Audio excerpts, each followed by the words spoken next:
seara no assunto de vísceras abdominais. Então nós vimos as paredes abdominais, vimos o peritônio, vimos o mesentério, vimos agora o aumento maior e menor. Então agora nós estamos habilitados a conhecer o assunto vísceras abdominais.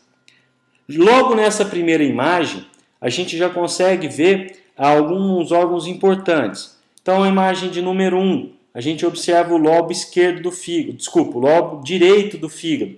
A imagem de número 2, o lobo esquerdo do fígado. Lembra quando eu mostrei para vocês aquela imagem da parede anterior do abdômen? Eu falei que a gente ia falar do ligamento falciforme quando nós formos falar em fígado, né? Aqui, olha, ligamento falciforme, que a imagem, o 3 está aqui fora do lugar, está aqui no processo tifoide, mas na verdade ele é aqui, tá? No ligamento falciforme. Número 4, o estômago. Número 5, o aumento maior. Nós ainda conseguimos observar aqui partes do intestino delgado aqui embaixo. Conseguimos observar também a vesícula biliar. Lembra quando eu disse para vocês que para a gente observar grande parte das vísceras abdominais, em especial o intestino delgado, o intestino grosso, nós teríamos que rebater o aumento maior? Então é exatamente isso que essa imagem agora no próximo slide vai mostrar.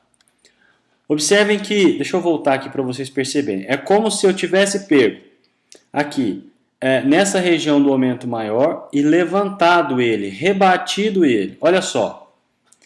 Então nós estamos vendo aqui, número 1, o aumento maior, e o número 2 que ficou desconfigurado aqui, pessoal, o número 2 teria que estar aqui, olha, no cólon transverso do intestino grosso. Ok? O número 3, o colo ascendente, ele teria que estar nessa região um pouquinho mais para baixo aqui, tá? Aqui o número 4, o seco, que é a região de transição do intestino delgado para o intestino grosso, tá? Através da válvula iliocecal, que nós vamos mostrar logo adiante. Aqui a gente está vendo todo o intestino delgado, o seu emaranhado de estrutura. Aqui no 6 a gente está vendo só o teto da bexiga urinária. Tá? E aqui no 5 o colo sigmoide, que é a porção final do intestino grosso. Então no intestino grosso nós vimos o seco, o colo ascendente, o colo transverso e o colo sigmoide. Ficou faltando apenas nós observarmos o colo descendente. Ok? Bom, pessoal, então, agora que as vísceras, a gente já estudou o peritônio, estudamos o mesentério, os omentos, vimos as divisões estratigráficas, as camadas estratigráficas do abdômen, fizemos parede anterior, parede posterior, parede lateral, parede inferior, parede superior do abdômen. Agora nós estamos aptos a entender e a estudar cada uma das vísceras abdominais de forma isolada. E é o que nós vamos começar a fazer a partir de agora. E a primeira víscera que nós estudaremos é o esôfago, que na verdade não é uma víscera exclusivamente abdominal, ok? O esôfago ele começa ainda na região torácica e ele vai se dirigir e vai se esvaziar no estômago, que é um órgão abdominal. Tudo bem? Mas nós vamos, como a gente vai estudar praticamente todo o sistema digestório, que é praticamente todo dentro do abdômen, a gente não poderia deixar de estudar o esôfago no compartimento abdominal. Então o esôfago é um tubo fibro-músculo-mucoso, ou seja, constituído de músculo, em especial um tipo de músculo chamado músculo liso, possui uma membrana fibrosa e um epitélio mucoso, um revestimento mucoso, melhor dizendo, que se estende da faringe até o estômago, ou seja, ele se inicia na faringe e vai até o estômago, tendo em média 25 centímetros de comprimento. Ele se localiza posterior à traqueia. Então, é possível num corte transversal de pescoço a gente observar anteriormente a traqueia e posteriormente o esôfago, começando na altura da 7ª vértebra cervical, perfura, tá vendo como realmente ele passa pelo tórax, né?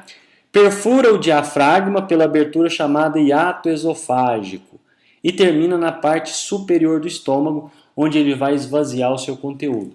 Então ele começa na faringe, cruza todo o tórax, perfura o diafragma no hiato esofágico e esvazia o seu conteúdo lá no estômago. Como eu já disse para vocês, ele tem cerca de 25 centímetros de comprimento. Então aqui a gente está vendo, olha, aqui o esfíncter esofágico superior, que é a transição da faringe, que está posterior, com o esôfago. O esôfago ele começa no esfíncter esofágico superior e ele vai até o esfíncter esofágico inferior, que é onde vai desembocar, vai atravessar ou transpassar o diafragma, desembocando no estômago logo abaixo do diafragma. Então aqui a gente está vendo em torno dos 25, talvez um pouquinho mais do que isso, centímetros de comprimento deste órgão que é músculo, mucoso e fibroso. Aqui a gente está observando exatamente isso que eu disse para vocês. Aqui o músculo diafragma, transversalmente. Observe que o esôfago ele transpassa o músculo diafragma e aí ele vai se juntar ao estômago, esvaziando o seu conteúdo aqui dentro do estômago. Então aqui a gente tem o esfíncter esofágico inferior e lá no início, lá próximo à faringe, o esfíncter esofágico superior. Tudo bem? Como nós vimos, o esôfago ele é um órgão que tem uma parede muscular muito desenvolvida, né? E é um tipo de músculo que vocês estudam em histologia, que é o músculo liso, né? Esse músculo liso é de todo o trato digestório, ou de boa parte do trato digestório, ele apresenta um movimento rítmico, um movimento característico do sistema digestório, que a gente chama de peristaltismo. Tá? Então, o peristaltismo é um movimento em ondas, um movimento rítmico, que faz com que o bolo alimentar ele se desloque por todo o trato do sistema digestório. Então, o peristaltismo já começa no esôfago. Ok? E aí eu disse por diversas vezes que o esôfago ele se esvazia no estômago, né? E a gente dá o nome dessa junção de junção gastroesofágica. Junção gastroesofágica, não é isso? O próprio nome diz, é a junção do estômago com o esôfago, né? E aqui a gente está vendo nessa ilustração o esfíncter esofágico inferior, que faz o trabalho de contenção, de permitir que o bolo alimentar desça do esôfago e se esvazie no estômago e impedir até determinado momento o retorno desse bolo alimentar. Tudo bem? Então esse aqui é o esfíncter esofágico inferior. Então já que nós estamos já com o estômago aberto aqui na tela, falaremos a partir de agora do próprio estômago. O estômago é um órgão, uma bolsa que pode ter um volume variado, uma grande capacidade de distensibilidade e que tem como algumas das suas características o fato de a sua parede ser constituída por glândulas exócrinas que vão liberar o suco gástrico, que vão continuar um processo de digestão química. Além disso, as paredes do estômago elas também possuem músculos lisos que geram contração nesse estômago e essa contração do estômago vai misturar esse bolo alimentar, esse alimento que chegou ali no estômago com esse suco gástrico e conduzir esse bolo alimentar até a porção inicial do intestino, onde vai receber outros sucos digestórios. Então nós vamos falar a partir de agora do estômago, que repousa entre o esôfago e o duodeno, ou seja, está localizado o limite do estômago, o limite superior é o esôfago e o limite inferior é o duodeno, está do lado esquerdo da cavidade abdominal, tem a maior parte do estômago do lado esquerdo da cavidade abdominal. Sua porção superior repousa contra o diafragma e a porção inferior é o pâncreas. Tudo bem? Então nós fizemos a delimitação do estômago. A delimitação superior é o esôfago, né? E a delimitação inferior é o duodeno, do intestino delgado. Está ao lado esquerdo da cavidade abdominal e a sua porção superior repousa contra o diafragma e a porção inferior contra o pâncreas. Vazio tem aproximadamente 50 ml de volume, ele reduz bastante. Normalmente recebe 1 litro de comida, mas ele tem uma grande capacidade de distensibilidade, como eu já disse para vocês, podendo chegar a 4 litros de capacidade. Ok? Aqui a gente está vendo o estômago in situ, né? O estômago localizado. Nós já demos nome para essa estrutura aqui, que é o aumento maior, que nada mais é do que a junção de 2 ligamentos. O ligamento hepatoduodenal e o ligamento hepatogástrico, formando assim o aumento menor. Aqui a gente está vendo algumas porções do estômago. Antes de falar propriamente do estômago, vou sanar a curiosidade de alguns, mostrando algumas estruturas que a gente está vendo aqui.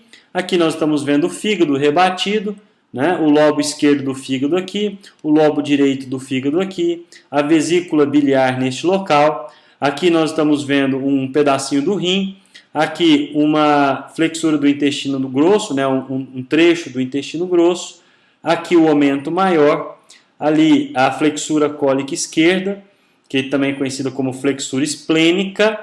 Por que esplênica? Porque ela está embaixo do baço, olha, está aqui o baço, ok? E aqui a gente está vendo o estômago na sua forma característica. Tá? O estômago ele pode ter várias formas, não necessariamente apenas essa. Mas a gente divide anatomicamente falando o estômago em fundo, corpo, que é a maior parte, porção cárdica, pela proximidade com a área cardíaca, o antro pilórico, o canal pilórico e aqui o intestino delgado, que é o duodeno. O antro e o canal pilórico formam o piloro, ou a porção pilórica do estômago. O estômago ele ainda tem 2 curvaturas. A curvatura gástrica maior, ou grande curvatura, que está aqui, e a curvatura gástrica menor, ou pequena curvatura, que está aqui. Então, vamos repetir as partes aqui do estômago. Fundo do estômago, região cárdica do estômago. Aqui a gente está vendo a grande parte do estômago, que é o corpo do estômago. E essas 2 regiões associadas, que é o antro do piloro e o canal pilórico, formam a porção pilórica do estômago, que é a porção final do estômago até o esvaziamento no intestino delgado.